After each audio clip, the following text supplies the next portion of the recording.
अरविंद केजरीवाल को तुरंत चाहिए कि वो अपने पद से इस्तीफा दे दे,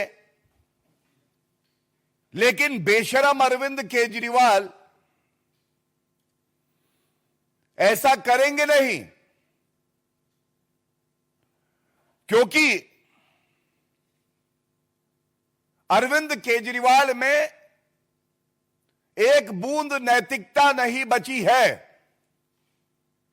जो अरविंद केजरीवाल राजनीति में आकर कहते थे कि अगर किसी नेता पर आरोप लग जाए तो इस्तीफा दे दे, आज वो कंडीशनल बेल पाते हैं और तब भी 6 महीने तक किसी संवैधानिक पद पे कोई व्यक्ति बैठा हो, उसके लिए तो एक दिन अगर वो जेल चला जाए तो बहुत बड़ी बात होती है, इस्तीफा दे देना चाहिए। यहां 6 महीने तक जेल में रहकर आए और आज कंडीशनल बेल मिलने पर भी इस्तीफा नहीं दिया है। और यह कहना गलत नहीं होगा, भ्रष्टाचार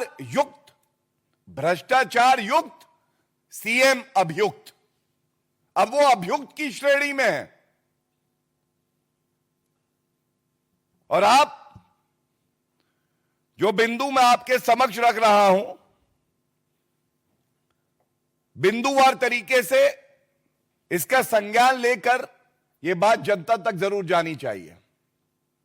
सबसे पहले सर्वोच्च न्यायालय में अरविंद केजरीवाल की दलील क्या थी? पहला, उनकी पहली दलील यह थी कि जो उनकी गिरफ्तारी हुई है वो वैध नहीं है। The arrest of Arvind Kejriwal is illegal. और आज सर्वोच्च न्यायालय ने जब फैसला सुनाया है, बड़ी जिम्मेदारी से मैं आपके समक्ष रख दूं, तो इस 2 न्यायाधीशों की खंडपीठ ने स्पष्ट किया है, appellant's arrest does not suffer from any illegality. I repeat, appellant, that is Arvind Kejriwal, appellant's arrest does not suffer from any illegality. So पहली बात, जो अरेस्ट हुई वो संवैधानिक थी, कानून के आधार पे हुई। भ्रष्टाचारी कट्टर बेईमान अरविंद केजरीवाल और उनकी पूरी पार्टी जो कि भ्रष्टाचार में लिप्त है, जो प्रोपेगेंडा चला रही थी, आज सर्वोच्च न्यायालय ने उस प्रोपेगेंडा का खात्मा किया है। दूसरी बड़ी बात, अरविंद केजरीवाल अभियुक्त है। एक अभियुक्त के पास संवैधानिक अधिकार होता हो न्यायालय जाए और अपने सारे चार्जेस को खत्म करा ले। It is called quashing of all charges that have been made, and that power vests with the honourable supreme court and the high court. It must be noted that Arvind Kejriwal seeking this relief never got the relief from the Honorable Supreme Court and the High Court, and the charges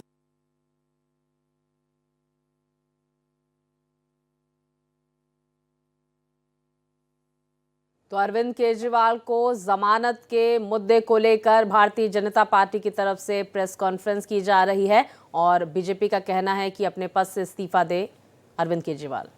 चलना चाहिए। इसके बाद एक layer और आती है relief की, discharge हो जाना। और मुकदमा जब चलता है उसके बाद न्यायालय एक्विटल देता है।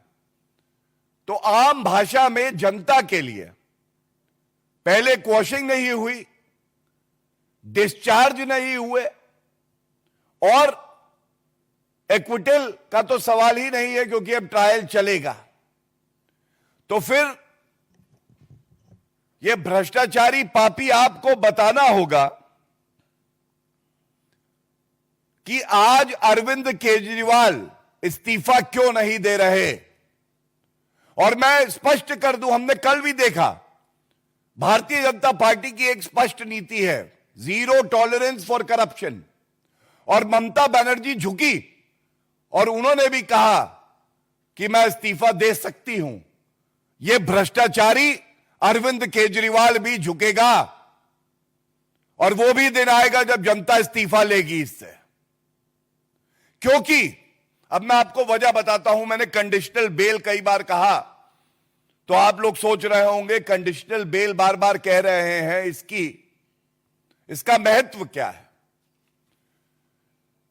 अभी पूरा जजमेंट आना बाकी है, लेकिन सुनवाई के दौरान जो अंश जजमेंट के पढ़े गए और जो रिपोर्टिंग में आया, और उसके साथ एक और महत्वपूर्ण तथ्य आपके समक्ष रखूंगा रिपोर्टिंग के लिए। तो सबसे पहले मैंने क्यों कहा भ्रष्टाचार युक्त, सीएम अभियुक्त और जेल वाला सीएम बेल वाला हो गया, क्योंकि 10 लाख का बेल बॉन्ड मुचलका भर के बाहर निकले हैं ये भ्रष्टाचारी। अब आप बताइए, एक मुख्यमंत्री संवैधानिक पद पे बैठा है और वो 10 लाख का मुचलका भर के बाहर आता है, अभियुक्त होता है, उसके खिलाफ मुकदमा चल रहा है। क्या दिल्ली को ऐसा मुख्यमंत्री चाहिए? और ये वो पापी आप है जिसके डीएनए में, जिसकी रग रग में, एक एक बूंद में भ्रष्टाचार भरा है।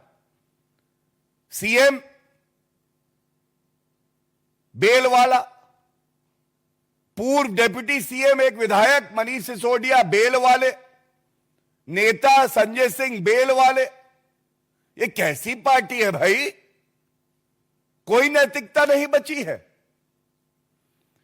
दूसरी बड़ी बात, कंडीशनल बेल पे सर्वोच्च न्यायालय की जो टिप्पणी है, और बड़ी जिम्मेदारी से आपके समक्ष रख रहा हूं, उन्होंने कहा है जो और एक्यूज्ड हैं उनके बेल ऑर्डर में जो कंडीशंस है वो भी अप्लाई होंगी। तो बात यह आती है कि और कंडीशंस क्या हैं। तो मनीष सिसोदिया का बेल ऑर्डर जो है मेरे पास है, उसमें एक कंडीशन है, the appellant shall surrender his passport with the special court. Arvind Kejriwal का पासपोर्ट न्यायालय में रहेगा और वो विदेश यात्रा पे नहीं जा सकते हैं।